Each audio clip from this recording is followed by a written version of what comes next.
آج ہی میں اپنے بچوں کو بتا رہا تھا بخاری شریف میں کہ بہت سارے جملے ایسے ہیں، بہت سارے جملے جو عربی میں استعمال ہوتے ہیں اور وہی جملے اردو میں بھی استعمال ہوتے ہیں۔ عربی میں بھی استعمال ہوتے ہیں، وہی جملہ بولتے ہیں، اور وہی جملہ اردو میں بھی استعمال ہوتے ہیں، لیکن اردو میں استعمال ہوتے ہیں تو اس کا معنی کچھ اور ہے، اور وہی جملہ عربی میں استعمال ہو تو اس کا معنی کچھ اور ہے۔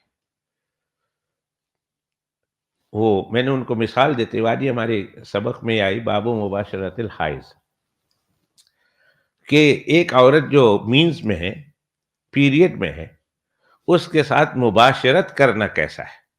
اب جب میں بولتا ہوں مباشرت تو آپ کے ذہن میں فوراً آئے گا کہ اس کے ساتھ صحبت کرنا کیسا ہے، اس کے ساتھ جو ہے خاص ملاپ کرنا کیسا ہے۔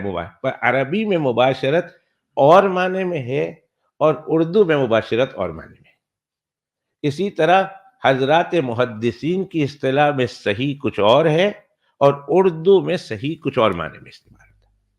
یاد رکھیے، جب ہم کہتے ہیں نا صحیح بخاری، تو اس کا ہرگز مطلب یہ نہیں ہے کہ دوسری ساری کتابیں غلط ہیں۔ وہ صحیح محدثین کی ایک اصطلاح ہے کہ حدیث اس کنڈیشن کے ساتھ پہنچی ہو تو حدیث صحیح کہلاتی ہے۔ شرطیں ہیں کہ اگر ایک راوی دوسرے راوی سے یا فلاں سے لے کر فلاں تک حدیث پاک اس طریقے سے پہنچی ہو، اور راوی ایسا ہو اور اس طریقے سے پہنچی ہو تو وہ حدیث صحیح کہلاتی ہے۔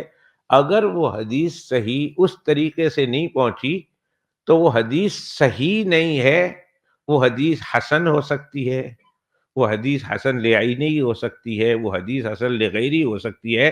اس حدیث پاک سے بھی استدلال کرنا اور اس حدیث پاک سے مسئلہ اخذ کرنا بالکل جائز ہے۔ آپ یہ سن کر حیران ہوں گے، یہ سن کر کہ حدیث پاک کی 40 قسمیں ہیں۔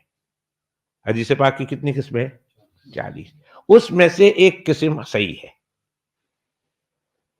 صحیح غلط کے معنی میں نہیں، صحیح اس معنی میں، صحیح اس معنی میں ہے جس کو ہم دوسرے محدثین کے معنی میں صحیح کہتے ہیں۔ میں نے بتایا کہ اس کا راوی یہ ہو یہ ہو یہ ہو یہ ہو، اس طریقے سے محدثین تک حدیث پہنچی، وہ حدیث صحیح ہے۔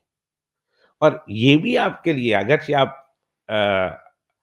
حدیث پاک پڑھنا یا اس کلاس میں حصہ نہیں لیا، لیکن میں تھوڑی سی بات بتا دوں، آپ یہ سن کر حیران ہوں گے کہ ایک محدث کے یہاں حدیث صحیح کی کچھ اور ڈیفینیشن ہے، اور دوسرے محدث کے یہاں حدیث پاک حدیث کے صحیح ہونے کی کچھ اور ڈیفینیشن ہے۔ ہر محدث کی اپنی اپنی ڈیفینیشن ہے۔ کسی کے یہاں یہ شرطوں سے ہم تک حدیث پہنچی تو ہم حدیث صحیح کہیں گے، اور کسی کے یہاں ان شرطوں سے پہنچی تو حدیث کہیں گے۔